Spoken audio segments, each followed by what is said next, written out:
for a brief history of the United States of America. Hi, boys and girls, ready to get started? Once upon a time, there were these people in Europe called pilgrims, and they were afraid of being persecuted. So they all got in a boat and sailed to the New World where they wouldn't have to be scared ever again. Oh, I'm so relaxed. I feel so much safer. But as soon as they arrived, they were greeted by savages, and they got scared all over again. Indians! So they killed them all.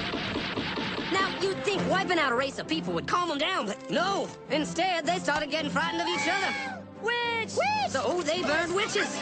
In 1775, they started killing the British so they could be free. And it worked, but they still didn't feel safe. So they passed a Second Amendment which said every white man could keep his gun. I loves my gun. Loves my gun. Which brings us to the genius idea of slavery. You see, boys and girls, the white people back then were also afraid of doing any work. So they went to Africa, kidnapped thousands of black people, brought them back to America, and forced them to work very hard for no money.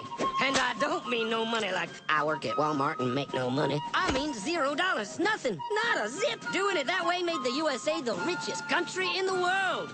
So did having all that money and free help calm the white people down? No way. They got even more afraid. That's because after 200 years of slavery, the black people now outnumbered the white people in many parts of the South. Well, you can pretty much guess what came next. The slaves started rebelling. There were uprisings. An old master's head got chopped off. And when white people heard of this, they were freaking out and going, I want to live. Don't kill me, big black man.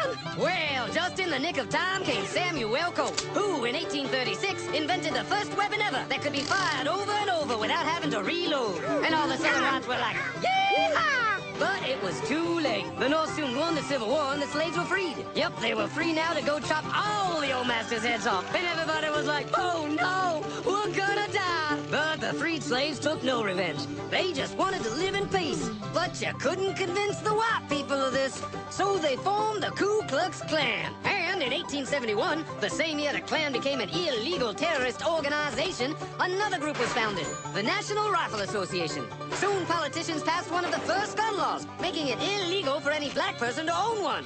It was a great year for America, the KKK and the NRA. Of course, they had nothing to do with each other, and this was just a coincidence. One group legally promoted responsible gun ownership, and the other group shot and lynched black people. And that's the way it was all the way to 1955, when a black woman broke the law by refusing to move to the back of the bus. White people just couldn't believe it. Well, I won't say move. What's going on? Man, all hell broke loose. Black people everywhere started demanding their rights, and white people had a major freaky fear meltdown, and they were all like, run away! Run away!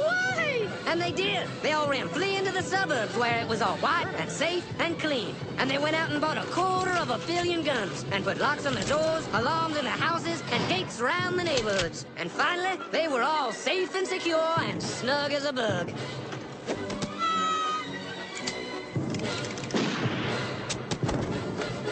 And everyone lived happily ever after.